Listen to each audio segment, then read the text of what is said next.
মরুভূমির চরম পরিবেশে বেঁচে থাকার এক প্রকৃতির বিস্ময়কর প্রাণীর নাম সান্ডা বা বৈজ্ঞানিকভাবে নাম উরামাটিক্স।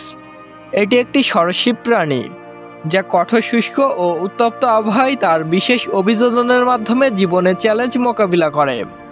সম্প্রতি সময়ে এটি ইন্টারনেটে খুবই ভাইরাল একটি প্রাণী। আজ আমরা এই অসাধারণ প্রাণীটির জীবন, প্রজনন, খাদ্যাভ্যাস ও পরিবেশে টিকে থাকার রহস্য সম্পর্কে বিস্তারিত জানব।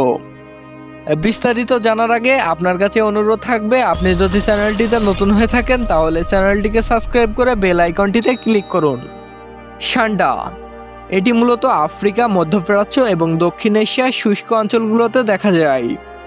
এর দেহ বেশ মজবুত ও চ্যাপ্টা ধরনের, মাথা তীক্ষ্ণ আকৃতি এবং লেজ মোটা ও কাঁটাযুক্ত, যা শিকারীদের থেকে আত্মরক্ষায় ব্যবহৃত হয়। বিভিন্ন প্রজাতির সান্ডার আকার ভিন্ন হতে পারে।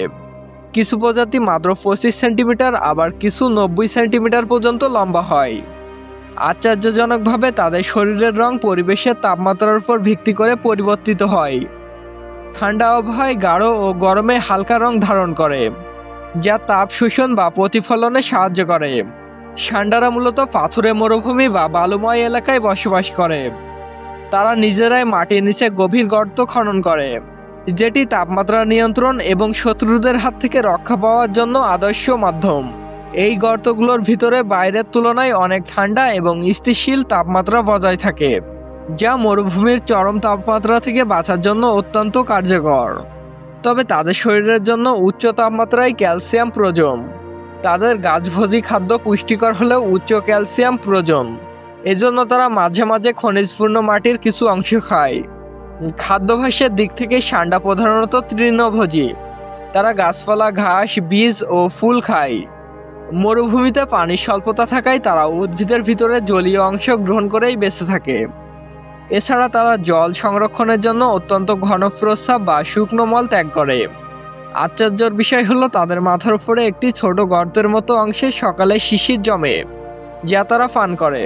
প্রজনন মৌসুমে পুরুষ সান্ডারা উজ্জ্বল রং ধারণ করে স্ত্রী সান্ডাদের আকর্ষণ করে।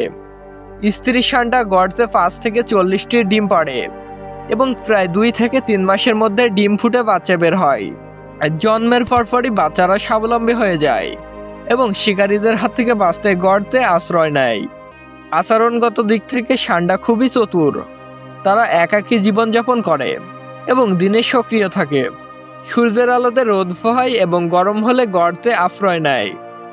বিপদের সময় লেজ দিয়ে আঘাত করে অথবা গর্তে পালিয়ে আত্মরক্ষা করে। সান্ডারা প্রায় 15 থেকে 20 বছর পর্যন্ত বাঁচতে পারে, যা সরীসৃপদের মধ্যে বেশ দীর্ঘ আয়ু। তাদের গলার স্বর হিস হিস শব্দের, যা শত্রুদের ভয় দেখাতে সক্ষম। সান্ডা সম্পূর্ণ বিষাক্ত নয়। আরবিয়ানরা সান্ডাকে খাদ্য হিসাবে গ্রহণ করে এবং আরবিয়ানদের মধ্যে একটি ঐতিহ্যবাহী খাদ্য হিসাবে পরিচিত। সান্ডা মানুষের জন্য নিরাপদ হলেও তাদের গায়ে হাত লাগানোর আগে সাবধান হওয়া উচিত, কারণ লেজের কাঁটা আঘাত করতে পারে। সব মিলিয়ে সান্ডা মরুভূমিতে টিকে থাকার এক প্রকৃতির বিস্ময়। তাদের দেহের গঠন, খাদ্য গ্রহণ, পানি সংরক্ষণ এবং আত্মরক্ষার কৌশলগুলো প্রমাণ করে যে প্রকৃতি কিভাবে জীবনকে চরম প্রতিকূল পরিবেশেও বেঁচে থাকার উপযুক্ত করে গড়ে তোলে।